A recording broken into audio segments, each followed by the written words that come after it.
I never thought a piece of paper taped to our front door could change everything. It was a chilly morning when my mom opened the door, still holding her coffee, and froze. In her shaking hand, she held a letter from the Homeowners Association. Bold letters across the top read, "Violation notice. Driveway parking prohibited." My dad, a calm and collected man who rarely raised his voice, walked over, read the letter once, and his jaw tightened. "They can't do this," he said. But they had. Our family had lived in that neighborhood for nearly 6 years without a single problem. We'd moved there to find peace. A quiet, tree-lined street with kids riding bikes and friendly neighbors waving from their lawns. Or so we thought. But behind the manicured hedges and friendly smiles lurked the iron fist of the HOA board. The letter stated that effective immediately, no vehicles, including those belonging to residents, were allowed to be parked in the driveway overnight. Cars were to be stored in the garage or off-site. It sounded absurd. My mom's van, my dad's sedan, and my brother's small car couldn't all fit in the garage.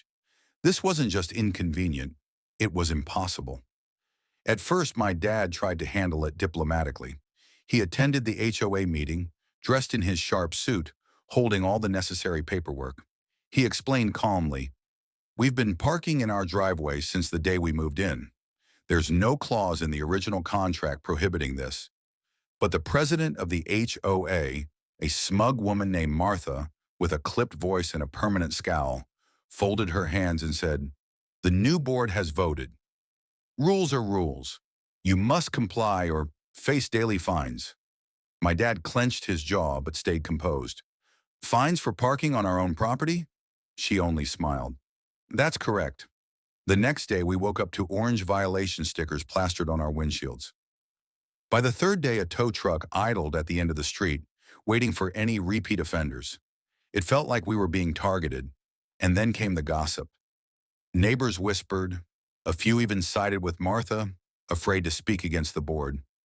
But what most of them didn't realize was who my father really was. My dad worked at a major bank as a senior loan officer, quiet, reserved, but sharp. Over the years, he'd approved hundreds of mortgages, including several for our own neighbors. And among them, a few HOA board members had ongoing home improvement loans, mortgages, and refinancing plans, all under his department. He didn't use his position to threaten anyone, but he did his homework. One evening, after another meeting that ended with Martha laughing off his concerns, my dad came home silent. He opened his laptop, logged into his work system, and spent hours typing. The glow of the screen reflected in his serious eyes. The following week, things shifted. First, Martha received a notice from her lender.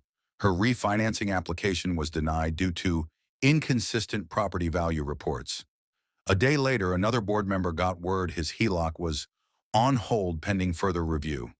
A third member's loan approval suddenly faced unforeseen delays. Behind the scenes, my dad hadn't broken a single rule.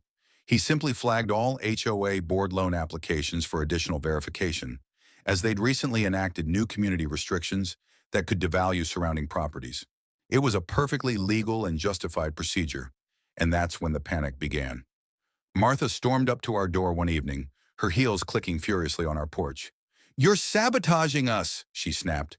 My dad calmly folded his arms. "No, I'm doing my job.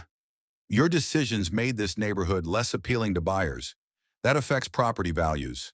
My department investigates things like that." Her confident facade cracked. "Undo it," she demanded.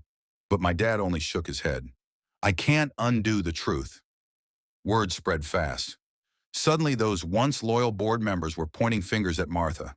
A special meeting was called. The community turned out in record numbers, and for once, people weren't whispering. They were shouting. "Why are we punishing our own neighbors?" one woman cried. "Why do we have to hide our cars like criminals?" In the end, the HOA board didn't stand a chance. Martha was voted out as president. The parking rule was rescinded unanimously.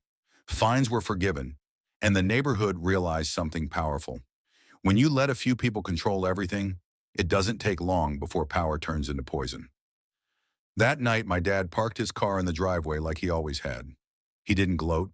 He didn't brag. He just looked at us, smiled faintly, and said, "Some battles aren't won by shouting. They're won by knowing where the real power lies. Our driveway became more than a slab of concrete after that. It became a symbol, a reminder that no one, no matter how loud or entitled, has the right to bully others into submission. And Martha, she moved out a few months later. But the neighborhood, it became closer, kinder, and a whole lot wiser. Moral of the story: power isn't always about who makes the rules. Sometimes it's about who understands them best.